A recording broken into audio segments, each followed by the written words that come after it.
Pemirsa, ahli digital forensik Rismon Sianipar memenuhi panggilan penyidik Polda Metro Jaya untuk diperiksa terkait dengan kasus tudingan ijazah palsu Presiden ke-7 Joko Widodo. Rismon tiba di Polda Metro Jaya sekitar pukul 10:15 didampingi tim hukumnya Ahmad Khozinuddin.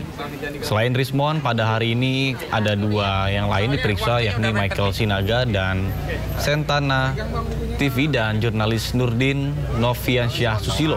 Rismon mengaku tidak membawa bukti tambahan dalam pemeriksaan perdana di tahap penyidikan ini. Grand launching tanggal 27 Agustus. Ya. Tadi ada 49 pertanyaan ya terkait dengan video di YouTube saya Bali G Academy dan di akun X saya @sianiparismon ya. Jadi ada sekitar 9 sampai 12 sebenarnya video saya yang akan ditanyakan.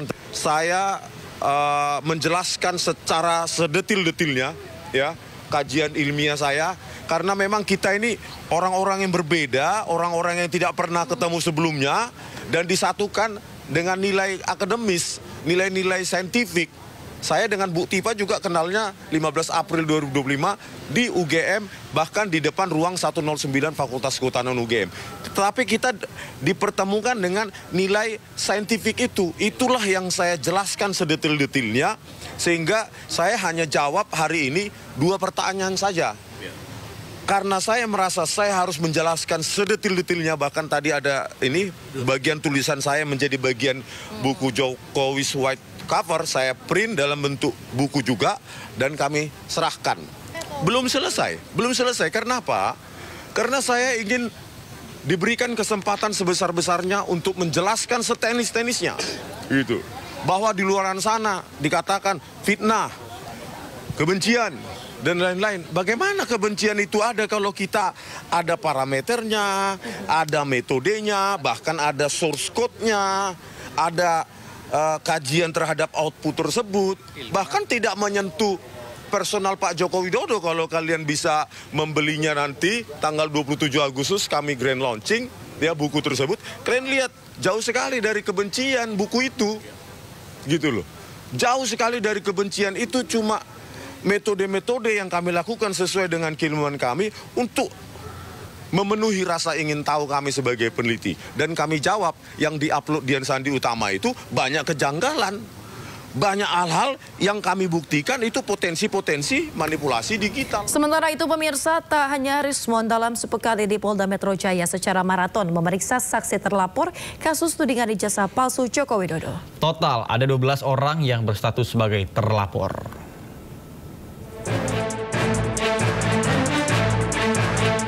Polda Metro Jaya secara maraton memeriksa saksi terlapor kasus tudingan ijazah palsu Jokowi. Total ada 12 orang yang berstatus sebagai terlapor. Salah satunya adalah Abraham Samad yang sudah diperiksa oleh penyidik Polda Metro Jaya. Roy Suryo, Kurniatri Rayani, Rizal Fadilah juga telah menjalani pemeriksaan sebagai saksi terlapor pada Rabu pagi. Sementara pada hari Selasa 19 Agustus 2025, Polda Metro Jaya juga memeriksa 3 orang saksi, yakni Meryati, aktivis KNPRI, Sunarto, YouTuber, dan Arif Nugroho, seorang jurnalis. Ya memang saya dari awal menyatakan, seorang saksi itu harus bisa atau harus hanya mengatakan apa yang dia lihat dengan mata dia sendiri dan apa yang dia dengar dengan telinga dia. Seorang saksi nggak boleh dimintain pendapatnya, apakah Bapak lihat ini siapa. Kalau memang kita nggak mengerti, itu kita nggak boleh menceritakan atau berpendapat. Itu ahli kalau yang berpendapat. Saksi itu hanya mengatakan yang dia lihat dan dia dengar. Makanya tadi saya hanya menyampaikan yang saya lihat dan saya dengar pada pertanyaan seputar tanggal 22 Januari 2025. Selain itu, ya saya tidak perlu menjawab karena pertanyaan di luar tanggal 22 Januari itu 2025 adalah tidak saya ketahui dan tidak saya dengar. Jadi itu yang saya jawab tadi. Kamis 21 Agustus, giliran Tifauzia Tiasuma alias Dr. Tifa mendatangi Polda Metro Jaya untuk memenuhi panggilan polisi terkait kasus tudingan ijazah palsu Presiden ke-7 Joko Widodo atau Jokowi. Dr. Tifa membawa buku Jokowi's White Paper yang baru diluncurkan beberapa waktu lalu. Menurut Dr. Tifa, melalui teknologi yang ada dalam buku tersebut, seseorang bisa mendeteksi suatu kebohongan. Persiapannya ya, ini juga pelajaran untuk semua rakyat Indonesia ya, bahwa kita ini benar-benar dengan pelajaran, dengan apa yang saya alami itu, jangan pernah buta hukum.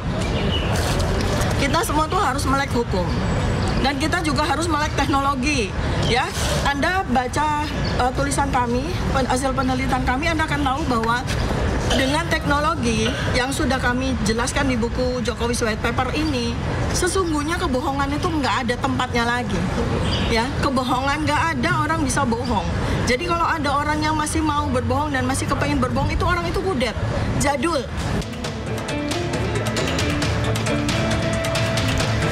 Kasus ini memasuki babak akhir dengan meningkatnya status perkara ke tahap penyidikan. Namun, hingga kini, polisi belum mengumumkan siapa tersangka dari kasus tudingan ijazah palsu yang dilaporkan oleh Joko Widodo. Publik menanti akhir drama kasus tudingan ijazah palsu ini. Apakah pemeriksaan Roy Suryo CS akan berujung pada penetapan tersangka atau lagi-lagi hasil pemeriksaan polisi hanya menguap begitu saja?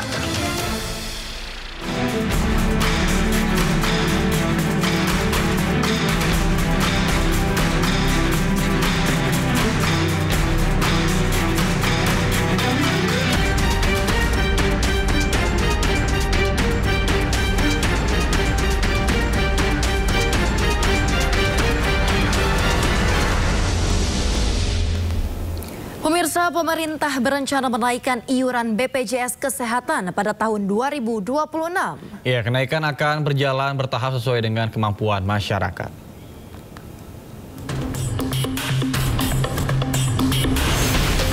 Iuran BPJS Kesehatan akan naik bertahap pada tahun 2026. Kenaikannya akan berjalan bertahap dengan mempertimbangkan daya beli masyarakat. Kenaikan perlu agar program jaminan kesehatan nasional bisa terus jalan. Meski naik, namun pemerintah tetap menanggung sebagian iuran BPJS bagi warga tidak mampu atau yang terdaftar dalam kelas 3. Saat ini iuran BPJS Kesehatan terbagi ke 3 kelas.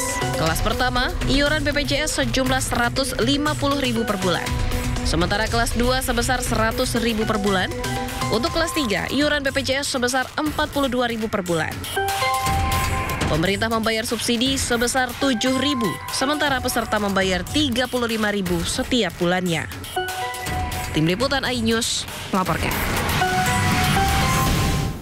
Pemirsa, Badan Percepatan Pengentasan Kemiskinan akan tingkatkan pelatihan keterampilan, pemberdayaan ekonomi lokal hingga pengembangan akses layanan sosial dasar kepada masyarakat guna menurunkan angka kemiskinan ekstrim hingga 0% dan angka kemiskinan ke 4,5% pada 2029 mendatang.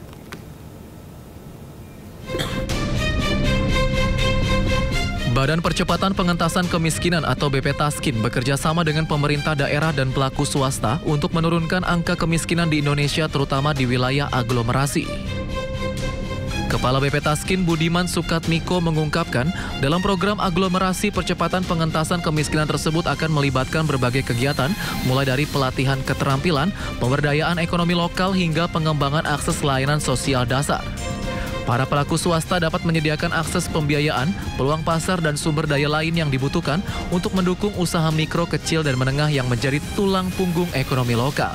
Di mana perusahaan-perusahaan swasta maupun perusahaan negara juga ada dari BUMN negara dalam maupun luar negeri. Kita akan sambungkan dengan pemerintah daerah dan Koperasi Desa Merah Putih terutama di dalam produksi pangannya, kemudian juga dalam teknologi pertaniannya. Nanti disampaikan juga sudah ada, mulai dari pengolahan sekam padi, waste-nya padi, sampai kemudian waste makanan dan segala macam sisa-sisa makanan yang nanti akan dikelola bersama agar pertama dia mendorong pertumbuhan ekonomi, penyerapan lapangan kerja, sekaligus juga menekan meredam polusi.